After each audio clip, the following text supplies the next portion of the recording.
Chapter 1. Disquieting whispers. The sun cast a warm glow over South New Hampshire University, but as it began to set, an unsettling silence enveloped Washington Hall. Mary and Hailey, two third-year nursing students, were finishing up their studies in one of the hall's common rooms. Their desks were littered with medical journals, flashcards, and half-drunk cups of coffee. Both women, with their similar brunette hair and deep, thoughtful eyes, seemed the perfect embodiment of dedicated students. As Mary reviewed her notes on a particularly complex chapter about the central nervous system, Hailey looked up from her book, her face as pale as the pages she was reading from. "Mary, you remember last week when I stayed late studying in the hall?" Mary nodded, not taking her eyes off her notes. "Yeah. What about it?" I heard something," Hailey whispered, leaning in closer. Mary sighed. "Hailey, we've been over this. You can't keep scaring yourself with, no, listen." Hailey interrupted. "I heard a baby crying.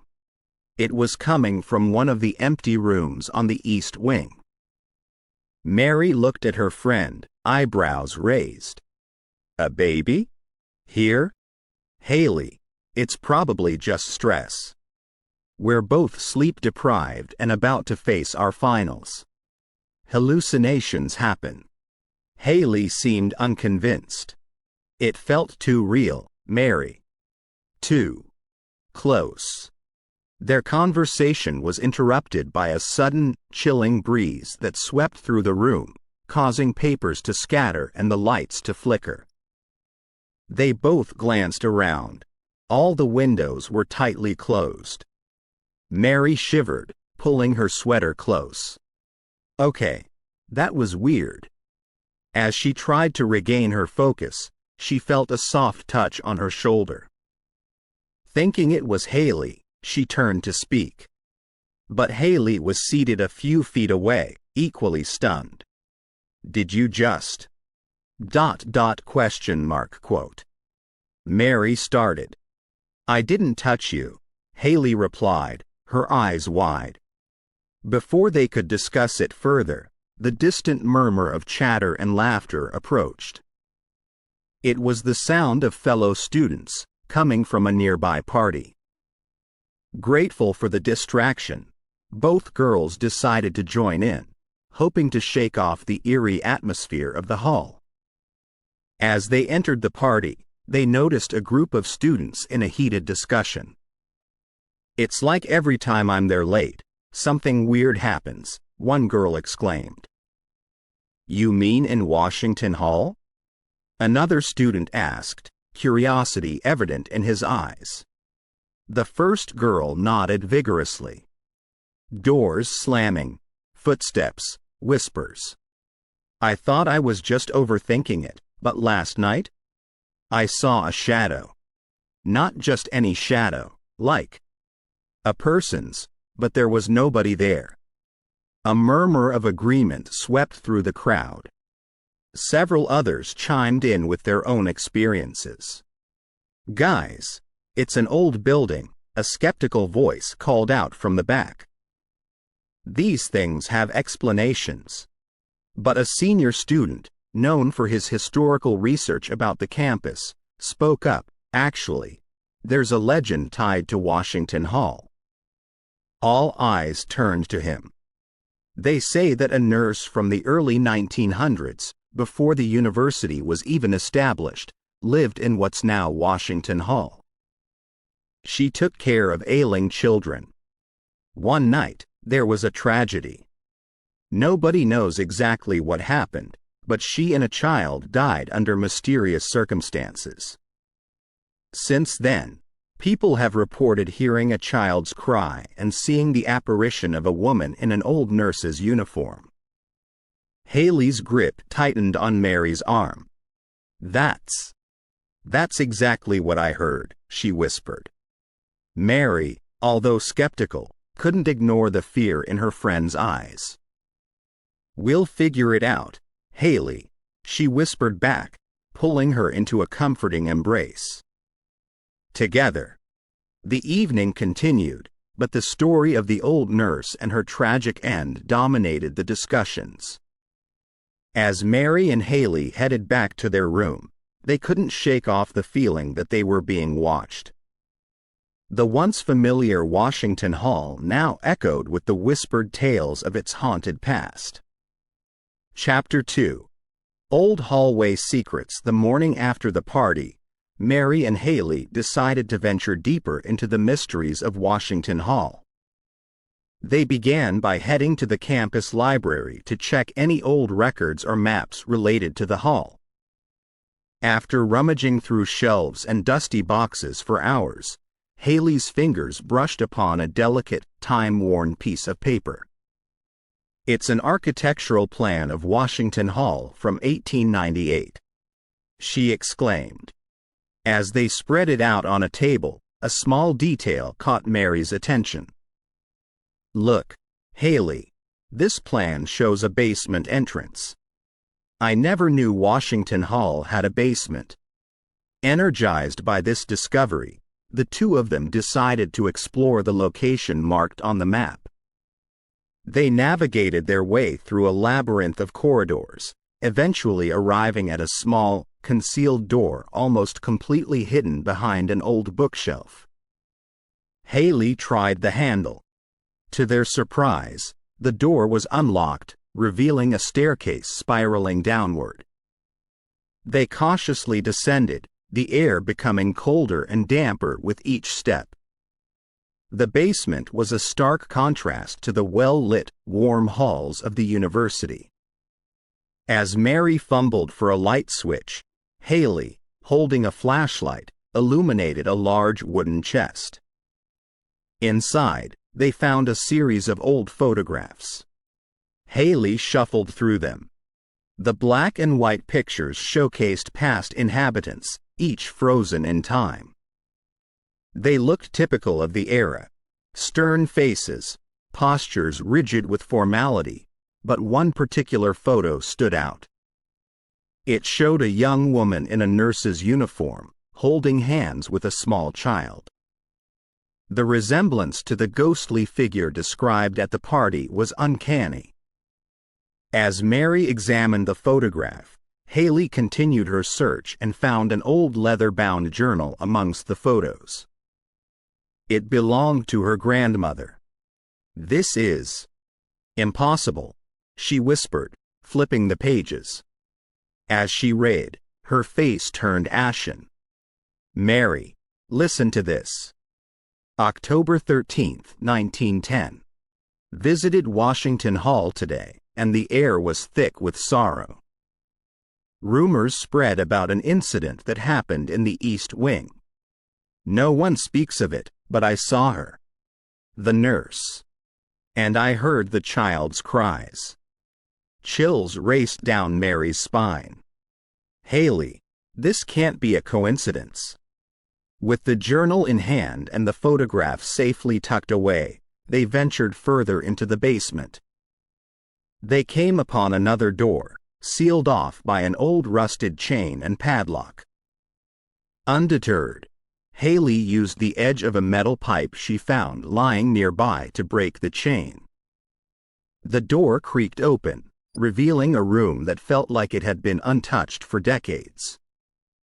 It was barren save for a wheelchair in the center of the room. Before either could process the sight, the wheelchair eerily began to move on its own, its wheels squeaking as it rotated slowly. "Did you? Question mark quote. Mary began, her voice shaky. Hailey, frozen in place, shook her head. "I didn't touch it." Then, as if carried by the wind, faint whispers echoed throughout the room.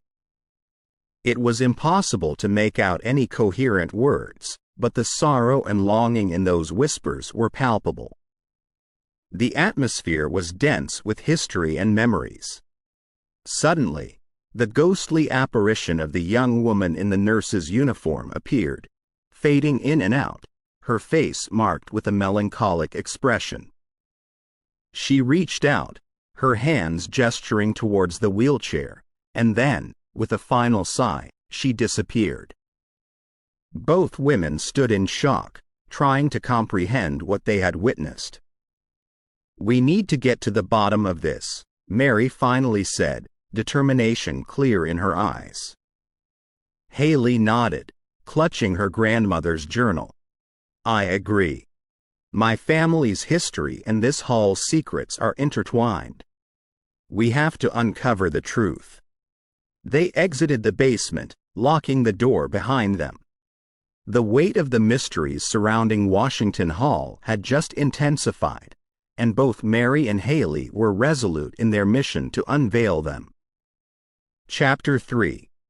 Paranormal preparations. The events in Washington Hall had left an indelible mark on both Mary and Hailey, driving them to take more proactive measures. The chilling apparition, the moving wheelchair, and Hailey's personal connection to the hall through her grandmother's journal were too compelling to ignore. The girls agreed that to understand what was happening, they needed to be prepared both mentally and physically. For Mary, this meant deepening her meditative practices. Every morning, just as dawn broke, she would sit cross-legged in the serenity of the campus gardens, honing her mindfulness skills. By focusing her thoughts and tapping into her inner self, she hoped to be more receptive to the energies around her, especially the restless spirits of Washington Hall. Hailey, on the other hand, turned to her lineage for strength. She began to gather her ancestral artifacts, handed down through generations.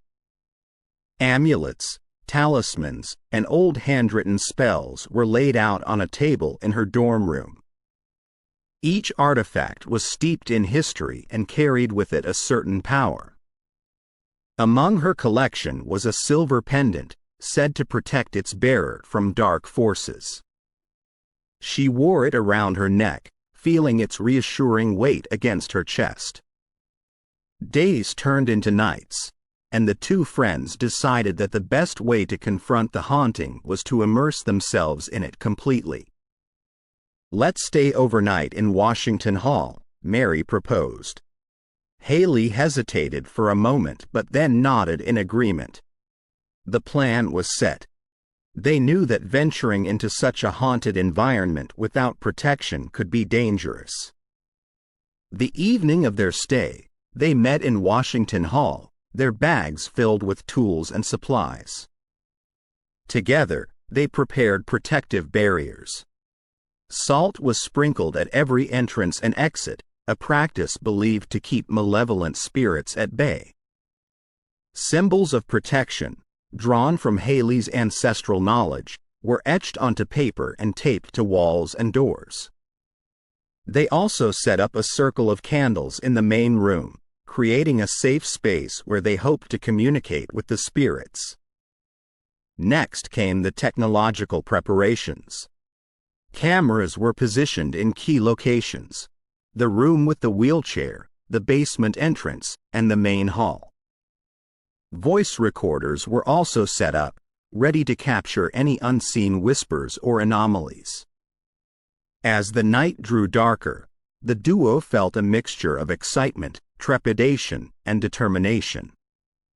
While arranging their equipment, Hailey stumbled upon a brittle piece of paper. It was an old newspaper clipping, tucked away behind a loose floorboard. The headline read, "Tragic Fire Engulfs Washington Residents." As she read aloud, they learned that decades ago, a fire had blazed through the very building they were in, trapping and claiming several lives. The nurse and the child from the photograph were among the victims. The realization sent shivers down their spines. The pieces were coming together, hinting at a tragic tale that had left its mark on the hall. Just as the weight of their discovery settled in, the sound of footsteps echoed through the corridor. They looked at each other, startled. "Did you hear that?" Mary whispered. Hailey nodded, gripping the silver pendant around her neck. The footsteps grew louder, coming closer, even though no one else was meant to be in the building. The cameras and recorders were capturing everything, but the girls were too engrossed in the moment to check them. Suddenly, the room's temperature plummeted. Their breaths became visible, and the candle flames wavered, casting eerie shadows on the walls. Mary took a deep breath, trying to channel the calm she had cultivated during her meditations, while Hailey clutched her artifacts, ready to deploy any protective spells if necessary. They both knew that the night was far from over, and they were in the heart of the haunting they had sought to understand. Whatever spirits roamed Washington Hall, Mary and Hailey were ready to face them, hoping to find answers and perhaps even bring some peace to the restless souls trapped within its walls. Chapter 4. Night falls shadows as the clock struck midnight. The once lively campus of South New Hampshire University became eerily silent. Darkness draped Washington Hall like a heavy curtain, and the moonlight seeping through the windows cast elongated, ghostly shadows on the wooden floors. Inside the hall, Mary and Hailey took deep breaths, steeling themselves for the night ahead. The atmosphere was dense, each sound echoing longer than it should, and every creak suggesting a presence nearby. Despite the vastness of the place, they felt as if they weren't alone. It began subtly. Wispy apparitions, like smoke trails, danced at the edge of their vision. The more they concentrated, the clearer these figures became. Transparent figures, representing men, women, and children of various ages, floated in the hallways, their faces conveying a mix of sorrow, anguish, and desperation. A cacophony of voices filled the corridors. Whispers of past conversations, children's laughter, and mournful cries blended, creating a haunting chorus. The voice recorders whirred to life, capturing the ethereal sounds. Hailey, sensing a shift in the atmosphere, felt a warmth against her chest. She looked down to see her protective amulet glowing, a soft, luminescent blue. It pulsed with energy, resonating with the spiritual activity around them. Then, from the corner of her eye, she spotted the translucent figure of a young boy. He looked no older than 7, wearing outdated clothing, his eyes wide with curiosity and fear. Raising a finger to his lips, he beckoned them to follow. Entranced, the two friends hesitated only for a moment before walking behind the phantom child. But as they trailed him, another apparition made itself known. It was the ghostly nurse they had seen before. Her eyes were grave, her expression stern. She stepped forward, her gaze locked onto Mary and Hailey. "You shouldn't be here," she whispered, her voice laced with sadness and urgency. "Leave this place." Mary, drawing upon her meditative practices, sought to establish a connection with the nurse's spirit. Closing her eyes, she visualized a bridge of light connecting her heart to the ethereal nurse. "We mean no harm," Mary conveyed through her thoughts. "We're here to help, to understand what happened." A wave of emotion washed over Mary. Glimpses of the nurse's life flashed before her eyes. Moments of joy, love, and then a consuming fire, agony, and despair. She felt the nurse's overwhelming sense of duty, her love for the children she cared for, and the heartbreak of not being able to save them from the inferno that had once consumed the hall. A sudden creaking sound pulled Mary out of her trance. The girls watched as a door, previously locked and inaccessible, slowly swung open, revealing an old infirmary. The remnants of charred beds, medical equipment, and singed curtains told a story of a bygone era.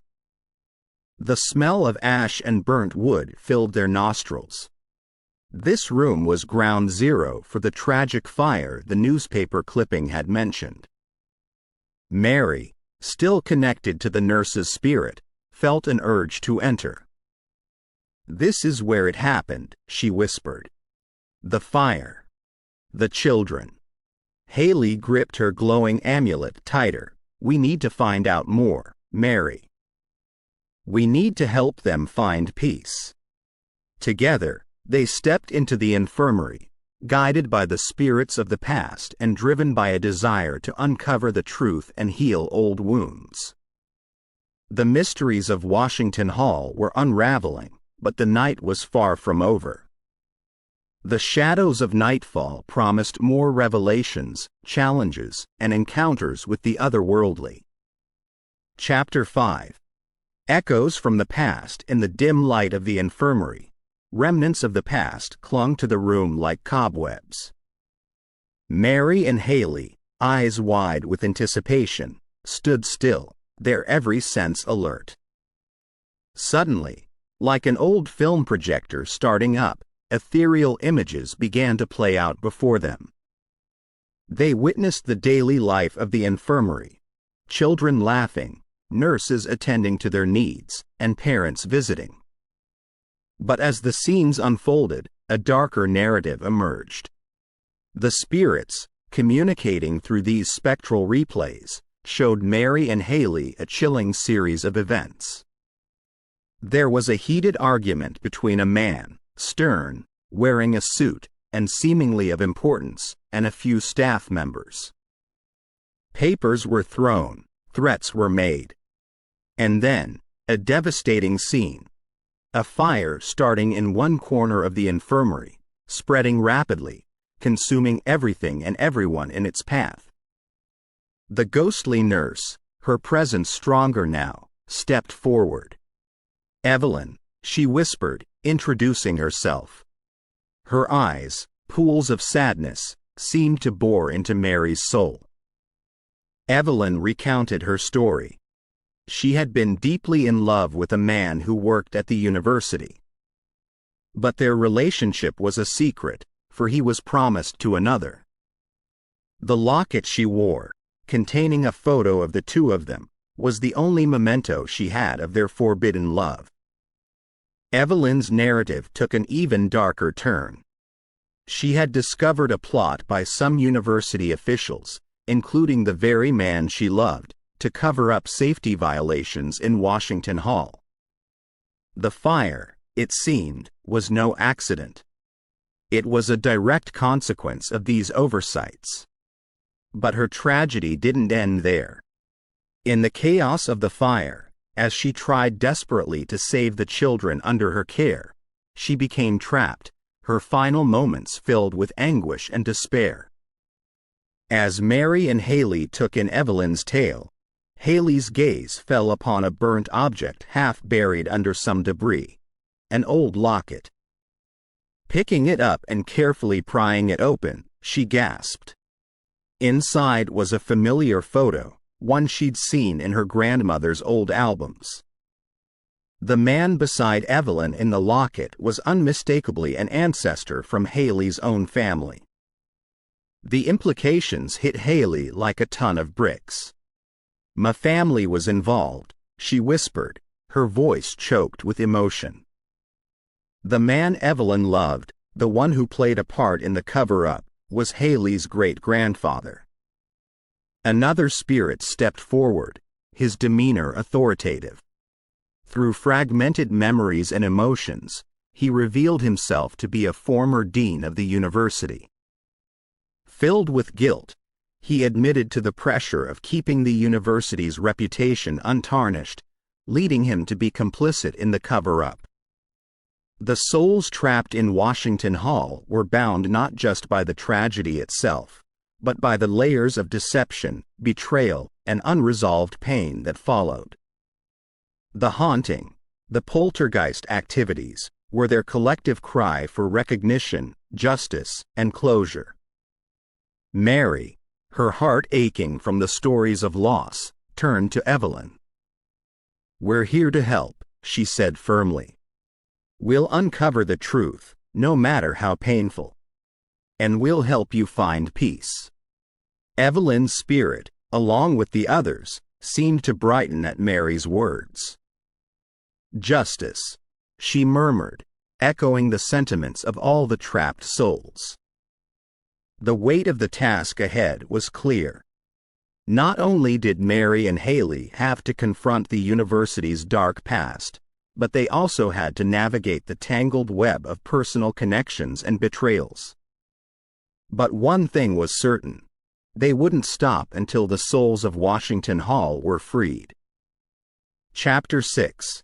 Seeking justice. Determined eyes met under the weak morning light that filtered through the dusty windows of Washington Hall.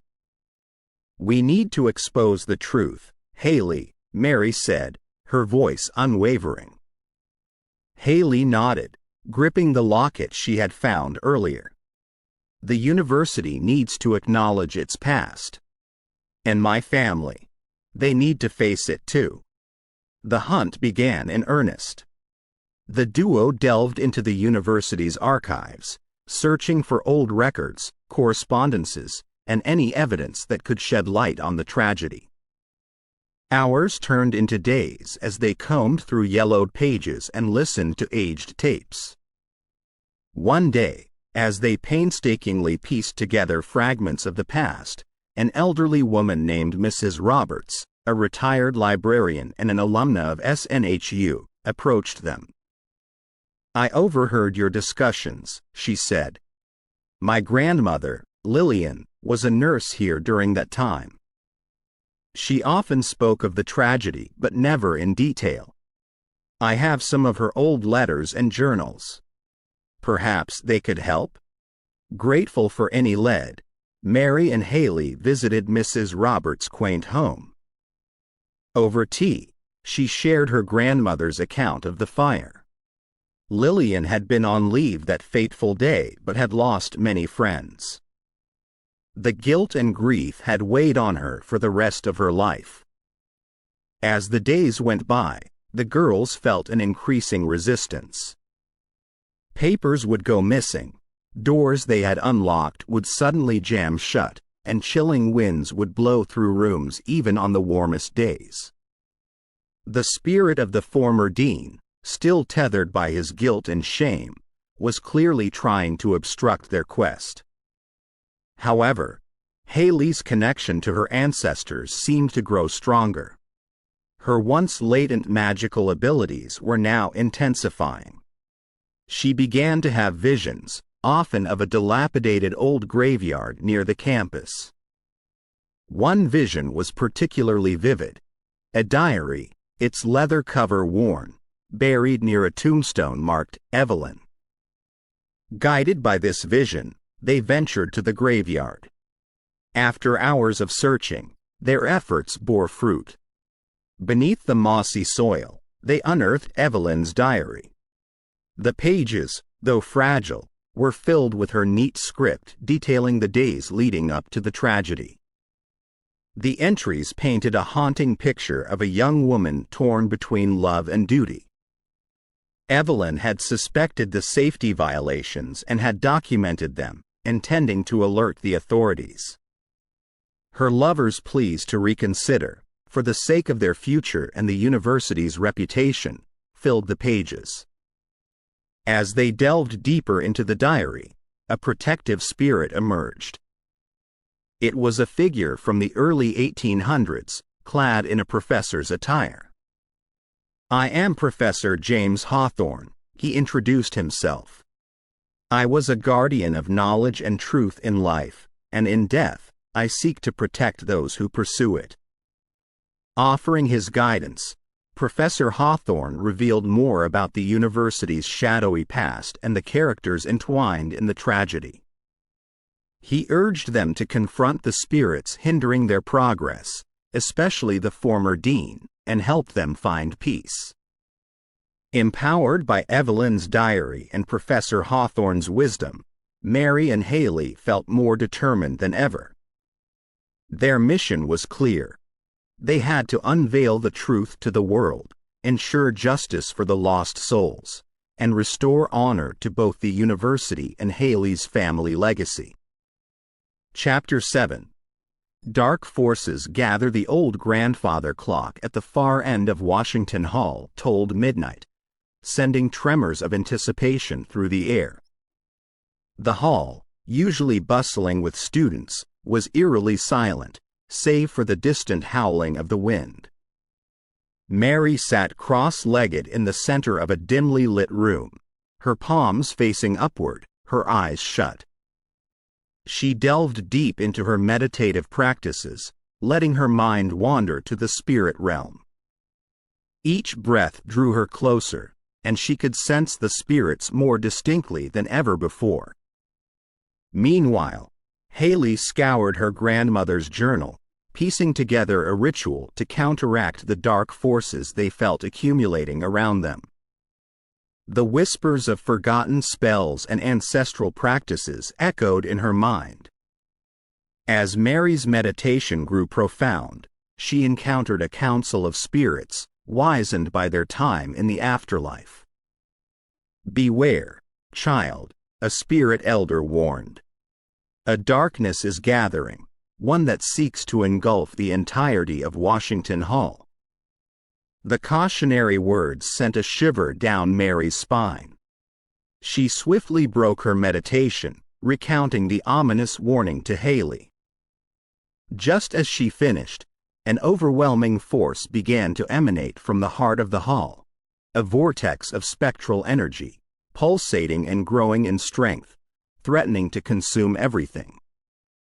Determined to stand their ground, the duo raced to the main hallway, where the energy seemed most concentrated. There, they confronted the vengeful spirit of the former dean, his ethereal form swirling with anger and resentment. "Leave this place," he thundered. "The truth you seek will only bring more pain." However, as the confrontation intensified, a mysterious force enveloped the two girls, a protective barrier shielding them from the dean's malevolent power. Though unseen, they felt its warmth and knew they were not alone in this battle. Amid the turmoil, Evelyn's spirit emerged, her eyes filled with sadness and determination. "You must know the full truth," she whispered, drawing them closer. She began to recount a secret buried deep, a betrayal that had directly led to the tragic fire. As she narrated her story, the puzzle pieces began to fit. The spirits around them grew restless, the energy of the hall fluctuating between anger and despair. The very walls of Washington Hall seemed to breathe, echoing the myriad emotions of the spirits trapped within. With dawn's first light peeking over the horizon, the girls knew they had little time. They needed to harness the information Evelyn had provided, combine it with Hailey's ancestral practices, and find a way to quell the gathering storm before it was too late. Chapter 8. Truth's Power. Mary and Hailey found themselves in the musty confines of the university's main library. Seeking answers, they meandered through ancient texts, handwritten letters, and newspapers that had turned a fragile yellow with age. However, it was an old tapestry that held their attention.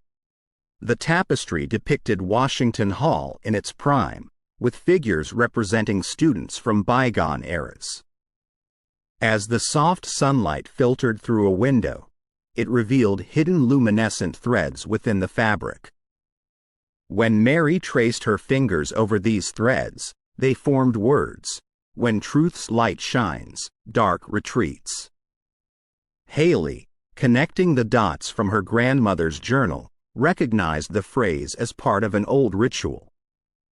It was designed to release trapped spirits and dispel malevolent forces. "We've got our answer," she whispered, her voice trembling with hope. With determination, the two friends set about preparing for the ritual. As night fell, They made their way to Washington Hall, where they were met by the restless spirits awaiting release. The eerie silence was interrupted by the occasional whisper or faint sob, as each spirit seemed to understand the significance of the upcoming ceremony. However, as preparations began, the formidable dark energy that had plagued the hall made its presence known. It manifested as a thick, black mist attempting to envelop and choke the life out of everything. The dark energy's intentions were clear. It was determined to sabotage their efforts. Drawing deep into her roots, Hailey began to chant, calling upon her family's strength. She could feel generations of her ancestors standing with her, guiding her words, and lending her their power. On the other side, Mary's deep connection to the spirit realm came to the fore. Rallying the spirits of Washington Hall, she communicated a message of hope and strength, urging them to hold on and fight against the oppressive force. As the ritual progressed, a miraculous event unfolded. Word had spread about the ceremony, and soon students, professors, and even curious townsfolk began to gather outside the hall. They formed a human chain, holding hands, their combined energy creating a protective barrier around the building. Inside, as Mary and Hailey channeled their powers, the energy within Washington Hall began to shift. The once oppressive darkness started to recede, replaced by a warm, glowing light. The hall seemed to come alive with sounds of relief and joy as spirits, one by one, found their peace, their shackles broken. The climax of the ritual saw the spirit of Evelyn, hand in hand with the young boy they had encountered earlier, approaching the girls.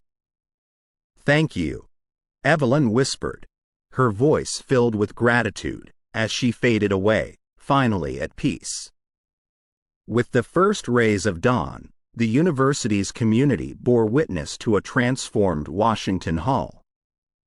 The malevolent forces were dispelled, and in their place stood a building filled with the legacy of its past, but free from its chains. Tears streamed down Mary's face, while Hailey, ever the rock, hugged her tightly. They had faced the darkness and emerged victorious, and in doing so, they had not only liberated the spirits of Washington Hall but also brought a community together, united in the power of truth. Chapter 9. Liberation and healing. The energy in Washington Hall had palpably changed. A once oppressive atmosphere, dense with the weight of sorrow and anger, had been replaced with an aura of calm. The spirits, bound for decades by the shackles of their unresolved pain and suffering, had finally found release. Evelyn stood at the forefront of these spirits. Her once faded form now shone with a radiant light. She approached the two young women, gratitude evident in her spectral eyes. "Your bravery and persistence have released us," she began, her voice gentle. "I, and all the spirits here, can finally move on. And while I cannot change the past, know that your actions have rewritten the future of this place." With a soft smile, she handed Hailey a worn-out locket, the very one they had found earlier in the infirmary. "This belonged to my sister," Evelyn whispered. "She gifted it to me on the day of the fire. Keep it, dear Hailey. Our souls are more connected than you realize." As Evelyn's form began to fade, a soft glow enveloped the room, and the remaining spirits, one by one, vanished into the light, leaving behind a sense of peace that Washington Hall had not felt in over a century. The next morning, the news of the ritual and its success spread throughout South New Hampshire University. A special assembly was called, during which the university's president formally acknowledged the tragic past associated with Washington Hall. A plaque was unveiled, paying homage to the souls that had once roamed its corridors. The hall was to be preserved as a memorial and a symbol of the university's commitment to confronting and learning from its history. In the days that followed, students and faculty reported finding tokens, old coins, handwritten notes, and small trinkets, placed in their rooms or on their desks. These were seen as gifts from the now liberated spirits, tokens of gratitude for bearing witness to their release. As Hailey held the locket Evelyn had given her, she felt a rush of memories. There were flashes of laughter, shared moments, and heartbreak, memories from Evelyn's life. With a jolt, Hailey realized that Evelyn was her great-aunt. The locket wasn't just a relic. It was a bridge connecting her to a past she had never known but had played a vital role in healing. Mary, on the other hand, experienced a profound transformation. The deep spiritual connection she had forged during this journey sparked a realization. While nursing was her calling, she felt a pull towards spiritual healing. She began to explore courses and programs that combined holistic healing with spiritual practices. Her experience at Washington Hall had given her a purpose she had never anticipated. The academic year ended on a poignant note. At their graduation, Mary and Hailey weren't just seen as nursing students. They were heroes who had faced the unknown and emerged triumphant. Their bravery had not only set spirits free but had also brought healing to a community grappling with its dark history. As they walked across the stage, diplomas in hand, the applause wasn't just for their academic achievements. It was a recognition of the legacy they had left behind, a legacy of courage, truth, and redemption. With their heads held high, the duo stepped into the world, ready for the next chapter in their intertwined destinies. Chapter 10. Epilogue. Legacy of Light. The once foreboding Washington Hall, with its dark corridors and chilling tales, underwent a transformation unlike any other. No longer a place of dread, it became a sanctuary of peace, drawing students and faculty alike. Many reported feeling a comforting presence, as if the spirits of the past were watching over them, ensuring their safety and well-being. Word spread of Mary and Hailey's bravery and the healing they had brought to the spirits of Washington Hall. The duo, united not just by their academic pursuits but also by their shared experience, decided to leverage their unique skills and knowledge. They co-founded a paranormal consultancy, guiding others who faced unexplained phenomena and helping restless spirits find peace. South New Hampshire University, recognizing the significance of the events that had transpired, established a yearly remembrance ceremony. Held in Washington Hall, this event paid tribute to the spirits who once roamed its halls and celebrated the courage of the two young women who had set them free. The ceremony began with a reading from Evelyn's diary. The diary, detailing the days leading up to the tragic fire and the events thereafter, was published and quickly rose to the top of bestseller lists. It served as a powerful reminder of the university's history and the importance of confronting the past to shape a brighter future. Excerpts from the diary became a poignant part of the university's curriculum, prompting discussions on ethics, accountability, and the power of collective healing. Inspired by the girl's story, other communities and institutions began their own journeys of self-reflection. Many sought Mary and Hailey's expertise to address their own haunted pasts, leading to a wave of justice-seeking initiatives. Historical wrongs were acknowledged, and efforts were made to provide closure to affected communities and spirits alike. As years turned into decades, the story of Washington Hall took on a new form. Future students of SNHU would sometimes share stories of friendly ghostly encounters, of a spectral nurse leaving a comforting handprint during a feverish night, of an apparition of a young boy playing pranks in the dormitories. These tales were told with a smile, a nod to the protective spirits that now inhabited the space. The legend of Mary and Hailey, the two brave paranormal students, became an integral part of South New Hampshire University's lore. Freshmen were often told of their heroics on the very first day, instilling in them a sense of pride and a reminder of the legacy they were inheriting. In the heart of Washington Hall, a plaque was erected. It bore the images of Mary and Hailey and an inscription that read, "To the brave souls who faced the shadows of the past and brought forth a legacy of light. May their courage inspire generations to come." And thus, in the annals of SNHU, amidst tales of academic achievements and community triumphs, the story of two young women and their battle with the paranormal shone the brightest, a beacon of hope, resilience, and the enduring power of truth. The story's morale emphasizes the importance of confronting and acknowledging the past to bring healing and transformation to the present. By facing the shadows of history and seeking truth, even when it's challenging or uncomfortable, individuals and communities can pave the way for a brighter, more harmonious future. Through bravery, persistence, and unity, dark chapters can be turned into powerful lessons, and past wrongs can be transformed into legacies of light and hope. If you have enjoyed our paranormal scary story about the activities within Washington Hall at SNHU, please visit us at Paranormal Untold Stories.